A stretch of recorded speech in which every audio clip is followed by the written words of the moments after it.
Hello class, good morning to all of you. Today I am going to teach you how to write an application or letter properly. So let's see on the blackboard. बच्चों देखिए, आपको जब application या letter लिखना होता है तो उसमें आप कई सारी मिस्टेक्स कर लेते हो and it is specially for 9th class, क्योंकि 9th के बच्चे बहुत सारी मिस्टेक्स करते हैं एप्लीकेशन लिखने में या लेटर लिखने में। तो इसे सीखो कि कैसे लिखना है, किस तरह से हम how to write a correct application, बिल्कुल सही तरीके से हम कैसे लिखेंगे। देखो एप्लीकेशन में सबसे पहले तो जो पॉइंट्स होते हैं उनको कहाँ पे हमें प्लेस करना है, पहले आप इसको देखो, ध्यान से देखना बेटा। जैसे हमने यहाँ से स्टार्ट किया, ये आपकी एप्लीकेशन लिखी हुई है और ये ट्रांसफ़र सर्टिफिकेट पर है। ये जो एप्लीकेशन है बेटा, ये ट्रांसफ़र सर्टिफिकेट पर है। तो हाउ टू राइट, कैसे लिखना है इसे। मान लो आपके एग्ज़ाम में आ गया कि write an application to your principal for transfer certificate, तो आप कैसे लिखोगे। सबसे पहले हमें लिखना है टू। सबसे पहले क्या लिखेंगे बेटा, टू, और टू के बाद हम टू के ठीक नीचे लिखेंगे प्रिंसिपल। जबकि बच्चे क्या करते हैं कि टू को लिखते हैं, यहाँ लिखते हैं to. Most of the students वो क्या करते हैं, टू को यहाँ लिखते हैं, द प्रिंसिपल इधर लिखते हैं थोड़ा आगे बढ़ा के, जो कि गलत है। टू को हमें कहाँ लिखना है बेटा, ध्यान से देखो, टू को हमें ठीक यहाँ लिखना है। टू को हमने यहाँ लिखा और टू के ठीक नीचे हमें लिखना है द प्रिंसिपल। ठीक, इसके बाद द प्रिंसिपल के ठीक नीचे पायनियर मॉन्टेसरी हाई स्कूल, सत्य प्रेमी नगर, बाराबंकी। इसके बाद हमें सब्जेक्ट लिखना है। What is the subject, matter क्या है, व्हाट इज़ द मैटर, आपको क्या है सब्जेक्ट, किस चीज़ पर आपको एप्लीकेशन देना है वो आपको इंडिकेट करना है। तो यहाँ पर सब्जेक्ट हो गया और सब्जेक्ट के ठीक नीचे आपको लिखना है मैडम या सर, जो भी आपको लगे। ठीक, तो आपने क्या देखा बच्चों कि ये सारी चीज़ें जो हैं ये बिल्कुल एक लाइन में होनी चाहिए। ध्यान दो, ये सारी चीज़ें एक लाइन में होनी चाहिए, ये इधर उधर सरके ना। ठीक है, तो सबसे पहले हमने टू लिखा, फिर द प्रिंसिपल, फिर पायनियर मॉन्टेसरी हाई स्कूल, सत्य प्रेमी नगर, बाराबंकी। बिल्कुल क्लियर, शॉर्टकट नहीं कि आपने यहाँ बीबी के लिख दिया, गलत। बाराबंकी एसपी नगर भी नहीं, सत्य प्रेमी नगर, क्योंकि ये जो है एप्लीकेशन है और एप्लीकेशन में शॉर्टकट नहीं चलता है। ठीक, फिर आपको सब्जेक्ट लिखना है। सब्जेक्ट में सबसे पहले एप्लीकेशन फॉर विच, कौन सा सब्जेक्ट है, ट्रांसफ़र सर्टिफिकेट। ठीक, फिर आपने मैडम लिखा, मैडम के बाद आपने कॉमा लगाया और थोड़ा सा आगे बढ़ा करके most respectfully I beg to state that my father has been transferred to Kanpur. अब ध्यान दो बेटा, ये सेंटेंस लगभग सारे बच्चे जानते हैं, लेकिन इसमें एक बहुत बड़ी ब्लंडर मिस्टेक क्या करते हैं बच्चे। What is that, do you know, पता है आपको क्या करते हैं बच्चे, क्या करते हैं कि most respectfully I beg to state that my father has transferred, ये जो बी है ना इसको गायब कर देते हैं। आप देखो बी को, ये बीन को गायब कर देते हैं तो इसकी मीनिंग बिल्कुल अलग हो जाती है बेटा। My father has been transferred, your sentence is in passive voice, मेरे पापा का ट्रांसफ़र हो गया है या कर दिया गया है, किसी के द्वारा मेरे पापा का ट्रांसफ़र कर दिया गया है, ये तो सही है।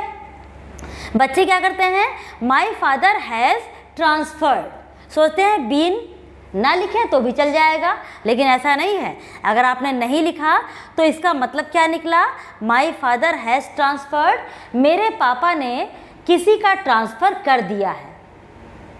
सोच लो कितना गलत है ना। जबकि आपको ये कहना है कि मेरे पापा का ट्रांसफ़र हो गया है और आप क्या लिख रहे हो, व्हाट आर यू राइटिंग, कि मेरे पापा ने किसी का ट्रांसफ़र कर दिया है। मतलब मेरे पापा जहाँ हैं वहीं पर हैं, उनका ट्रांसफ़र नहीं हुआ है बल्कि किसी का ट्रांसफ़र उन्होंने किया है। गलत है ना।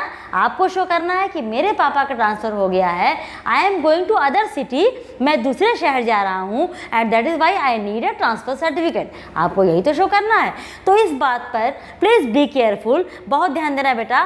तो आपको क्या लिखना है, that my father has been transferred to Kanpur, so I have to take admission in Kendriya Vidyalaya Kanpur, या कोई भी स्कूल, वॉट एवर स्कूल में भी कुछ भी आप लिख सकते हो, कोई भी स्कूल, केंद्रीय Vidyalaya Kanpur. For this I need my transfer certificate. ये आपका हो गया मैटर, ठीक। For this I need my transfer certificate, ये आपका मैटर हो गया।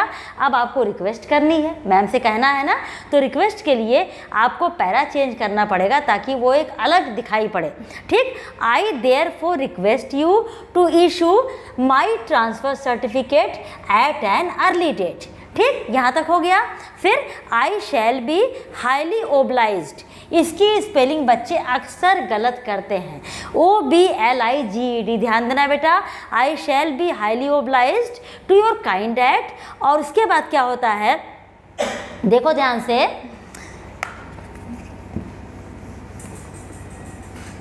फिर बच्चे योर्स ओबीडियंटली कहाँ लिखते हैं, इस तरफ लिखते हैं, इस साइड में। लेकिन बेटा अब ये पैटर्न हट चुका है कई सालों से, अब आपको सारी चीज़ें एक ही तरफ लिखनी है, ठीक है।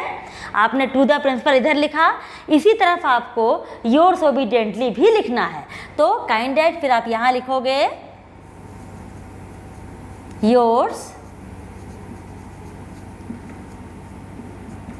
ओबीडियंटली, और नीचे XYZ ये रहेगा, ठीक है। योर्स ओबीडियंटली XYZ ये लिखना है आपको, ध्यान देना। डोंट राइट योर नेम और रोल नंबर और सेक्शन और क्लास, कुछ नहीं लिखना है, केवल आपको XYZ ही लिख के एप्लीकेशन को क्लोज करना है। Please notice the spelling obediently. How do you spell obediently, देख लो ध्यान से, OBEDIENTLY। बच्चे इसमें भी मिस्टेक करते हैं, इसीलिए हम बता रहे हैं, ठीक। तो योर्स ओबीडियंटली XYZ हो गया, और इसके ठीक नीचे आपको डेट डाल देनी है, आज की जो भी डेट आपकी हो, आज की डेट 5 अक्टूबर 2020, ये हुआ, ठीक। तो ये आपकी एप्लीकेशन तैयार हो गई। तो बच्चों आपने क्या देखा, आपने इस तरफ कुछ नहीं लिखा, अब तक आप लिखते चले आ रहे थे योर्स ओबीडियंटली, योर्स फेथफुली, जो कुछ भी आप इधर लिखते थे ना। लेकिन अब ऐसा मत करना बेटा, 9th में आ गए हो तो सही प्रोसेस सीखो लिखने का। 10th वाले बच्चे, ये वीडियो तो दोनों ही क्लासेस के लिए है, तो सारी चीज़ें आपको इधर लिखनी है। तो this is your application for transfer certificate. चलिए एक और देखते हैं।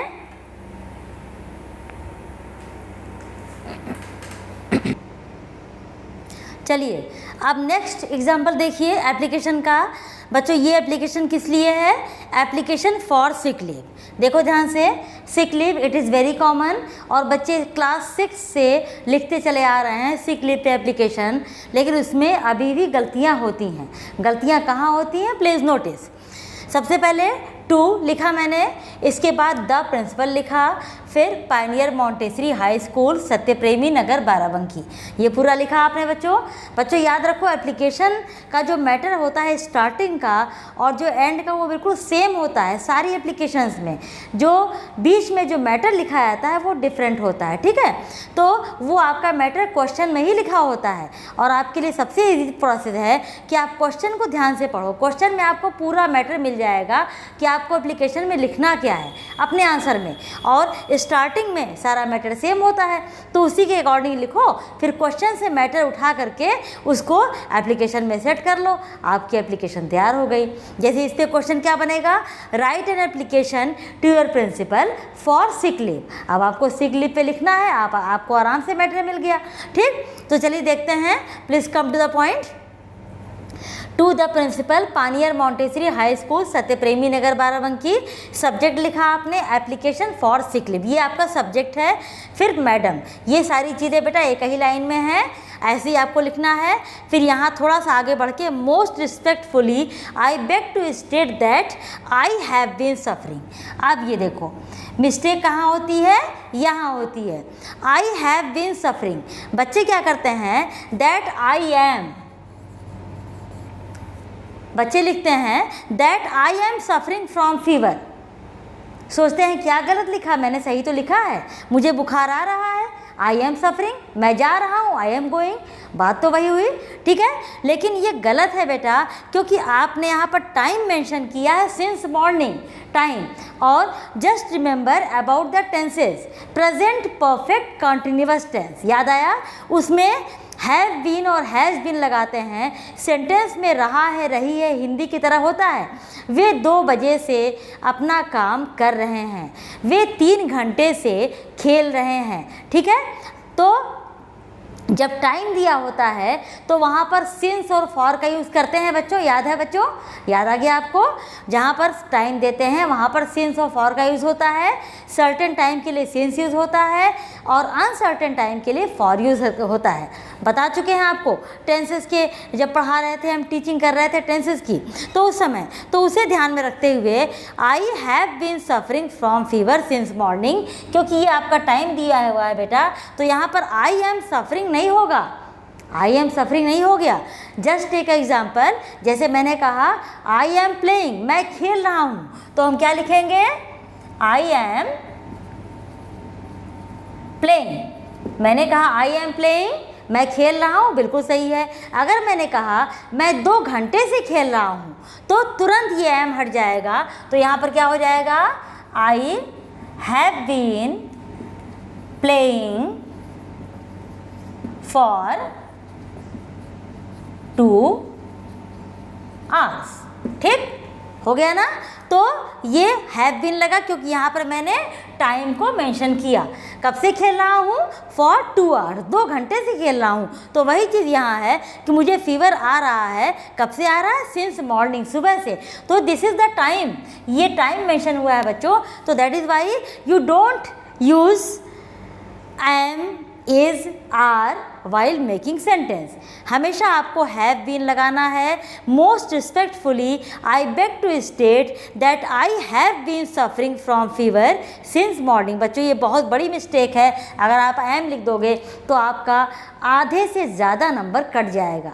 दिस इज़ ग्रामेटिकल मिस्टेक, इस पर ध्यान दो बेटा, इसी में नंबर जाते हैं। फिर बच्चे बोलते हैं अरे हमने तो बिल्कुल सही लिखा था, हमारे नंबर कहाँ चले गए, वो अपनी मिस्टेक पर ध्यान नहीं देते हैं। तो I have been suffering from fever since morning so I can not attend. और कुछ बच्चे क्या करते हैं, ये जो कैन नॉट है ना, इसको अलग अलग लिखते हैं, कैन यहाँ लिखा और नॉट यहाँ लिखा, ये भी गलत है बेटा, इस पर भी ध्यान दो।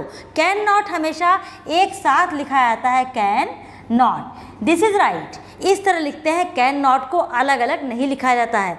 तो so I can not attend the school properly, फिर यहाँ मैंने पैरा चेंज किया, I therefore request you to grant me leave for 1 day. अब उसको क्लियर करना है, 1 डे मतलब, तो दैट इज़, आई का मतलब it is the symbol of, that is 25 October 2020.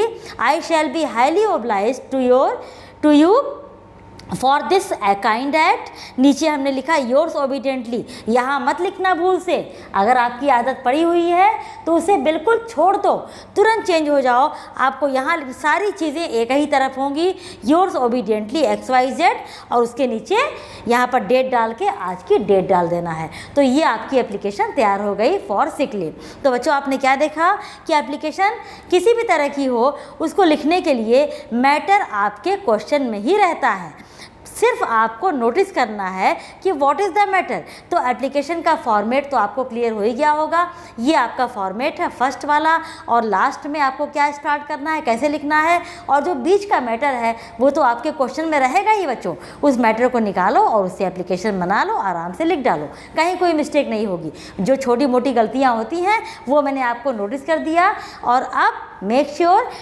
Such types of mistakes, इस तरह की गलतियां जो होती हैं, जो हैं, they should not happen again, ठीक है, ध्यान रखना बच्चों। तो चलिए अब एक दूसरा देखते हैं लेटर के बारे में।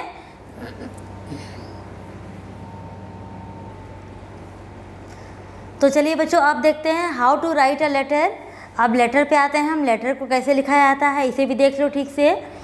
मान लीजिए आपके सामने आ गया, write a letter to your father asking him to send you 2000 rupees for the examination fee and for purchasing some books. अब आपको लिखना है, मैटर क्लियर हो ही गया। देखो बच्चों, मैटर इसी में है। अब आप आराम से इस मैटर से लेटर बना सकते हो क्योंकि आपके टेंसेस क्लियर हैं, आपने एक्टिव पैसिव पढ़ रखा है, आपने डायरेक्ट इनडायरेक्ट पढ़ रखा है, तो आई थिंक सेंटेंस मेकिंग में आपको कोई डिफ़िकल्टी नहीं होनी चाहिए। ओके, तो चलिए स्टार्ट करते हैं। इसमें भी सारी चीज़ें एक ही तरफ लिखी जाएंगी, उस तरफ कुछ नहीं लिखा जाएगा। ठीक है, सबसे पहले हमें एड्रेस लिखना है 21-B स्टेशन रोड वाराणसी। फिर यहाँ पर 25 अक्टूबर आज की डेट डालनी है। यहाँ पर एड्रेस होगा, उसके नीचे डेट पड़ेगी और उसके नीचे माय डियर फादर। ठीक, ये लिखेंगे हम। फिर यहाँ से स्टार्ट करेंगे, I am quite well here and hope that all the members of our family will be quite well. ये क्लियर हो गया। अब आपको मुद्दे पर आना है, आपको कहना क्या है, तो change the paragraph. I request you to send some more money next month, I shall have to. बच्चों यहाँ पर शैल हैव टू लगेगा क्योंकि मुझे फीस जमा करनी होगी निश्चित तौर पे, आई एम श्योर। तो यहाँ पर शैल हैव टू यूज़ करना, आई हैव टू मत लगाना। हैव टू में अनसर्टेनिटी होती है, लेकिन शैल हैव टू का मतलब यू आर श्योर, आपको हर हाल में फ़ीस जमा करनी होगी। तो यहाँ पर I shall have to deposit examination fee and need some important books of maths, science and English. मतलब मुझे फ़ीस जमा करनी होगी और उसके साथ ही मुझे कुछ पुस्तकों की भी आवश्यकता होगी, पड़ेगी हर हाल में। ठीक, तो 2000 rupees will be quite enough for my present need. ये भी क्लियर हो गया, 2000 रुपये काफ़ी होंगे मेरी प्रेजेंट नीड को देखते हुए। Please send money at an early date by money order. अब बच्चों यहाँ पर बाई मनी ऑर्डर ही लिखना, नेट बैंकिंग ये सब कुछ मत लिखना बेटा, क्योंकि आज भी हमारे देश में बहुत सारे जो लोग हैं, मतलब मोस्ट ऑफ द पीपल जो हैं दे बिलोंग टू कंट्री, वे गाँव से ही बिलोंग करते हैं और वहाँ पर ये मनी ऑर्डर वाला ही प्रोसेस आज भी चलता है और ये सॉलिड होता है, तो मोस्टली मनी ऑर्डर ही होता है बच्चों। तो आप यहाँ पर बाई मनी ऑर्डर ही लिखना, यहाँ पर कोई नेटवेट का नाम मत लेना अपने अकॉर्डिंग। ठीक है, hoping to meet you soon, yours affectionately XYZ। यहाँ भी योर्स अफेक्शनेटली, योर ओबीडियंटली मत लिखना बेटा, क्योंकि आप पापा के पास लेटर लिख रहे हो और ये लेटर जो है ये इनफॉर्मल है, ये फॉर्मल लेटर नहीं है, इनफॉर्मल है। तो यहाँ पर आपको योर्स अफेक्शनेटली लिखना है और नीचे XYZ लिख के क्लोज कर देना है। एक चीज़, डेट आपने एप्लीकेशन में यहाँ डाली थी, लेकिन अब यहाँ पर कोई डेट नहीं डालनी है लेटर में, क्योंकि लेटर में डेट आपकी पहले ऊपर पड़ चुकी है। तो ये एड्रेस हो गया, उसके नीचे डेट हो गया, फिर आपको मैटर स्टार्ट करना है। तो ये आपका लेटर हो गया। तो बच्चों आपने देखा कि लेटर एप्लीकेशन कैसे लिखते हैं, लगभग सबको क्लियर हो गया होगा किस तरह से how to write a correct application and a correct letter. Properly आपने देख लिया, समझ में आ गया होगा। और बाकी जो भी मैटर होता है, what ever the matter is, ये हमेशा आपको क्वेश्चन में नज़र आ जाएगा अगर आप ध्यान से देखो। उसी मैटर को उठा करके आप अपने आंसर में इंक्लूड कर दो, आपका आंसर तैयार हो जाएगा। बाकी फॉर्मेट तो आपको पता चल ही गया होगा। इसके अलावा आपके न्यू स्टाइल में बहुत सारे लेटर्स एप्लीकेशन लिखे हुए हैं, उनको भी आप अच्छे से देख लेना, क्योंकि बेटा ये कोई नोट्स बनाने वाली चीज़ नहीं होती है। मैटर आपका अलग हो सकता है, अगर आपको लिखना आएगा तभी तो आप मैटर बना पाओगे। फिर भी हम आपको कुछ इंपॉर्टेंट एप्लीकेशन लेटर भेज देंगे। ठीक है, तो चलिए आज का ये टॉपिक यहाँ क्लियर हुआ। अब आपको बताना है कि how to write an essay, essay कैसे लिखते हैं, देखिए ध्यान से।